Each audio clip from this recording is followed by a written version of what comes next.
It's Brian Preston, the Money Guy.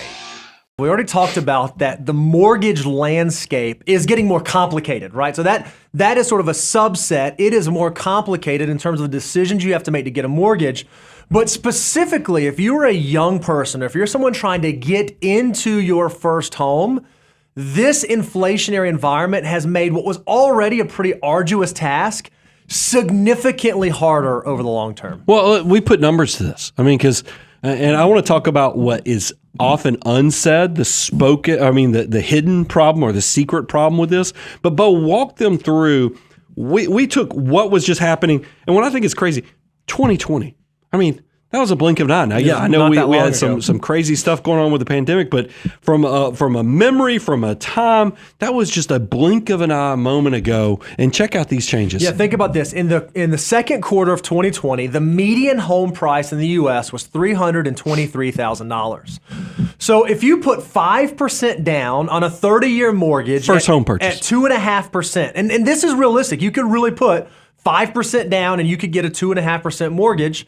The buyer, the purchaser, would have a monthly mortgage payment of principal and interest of a little over $1,200. Now you fast forward just 2 years into the future, the median home price in the United States now is $440,000. Well, if that same purchaser wanted to put 5% down and wanted to do a 30-year mortgage, their rate's now 7%. So that buyer 2 years ago that was buying the median priced home in this country that was paying $1,200, now to buy that same type of home, that buyer is going to pay almost $2,800 a month in principal and interest. I mean, think about it. That's 130% increase. 2 years. That blows. That's just, and that's what we have so many discussions here internally with all of our young associates, young content team.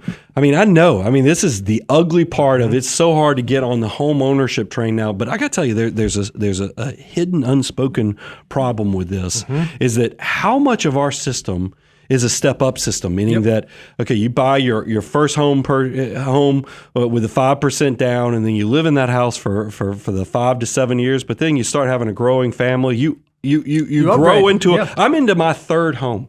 I mean, you think about it. I had my first home purchase, upgraded one more time, then I've upgraded now to this house. That is 3 home purchases, 3 step-ups where I got nicer, bigger homes every time.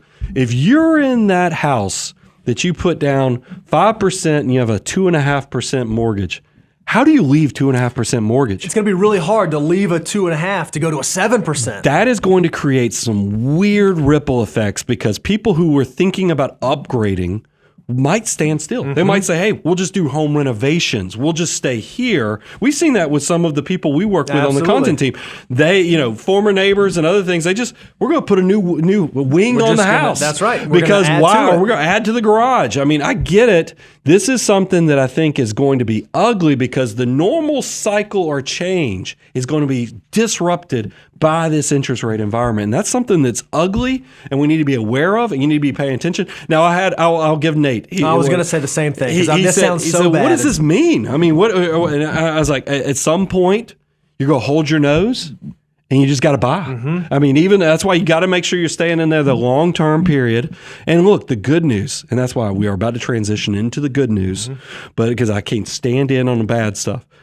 This has happened before with high interest rates. Right. You'll hold your nose. Interest rates will go down. You'll be able to refinance later into a lower rate. But right now, it is tough. It's ugly.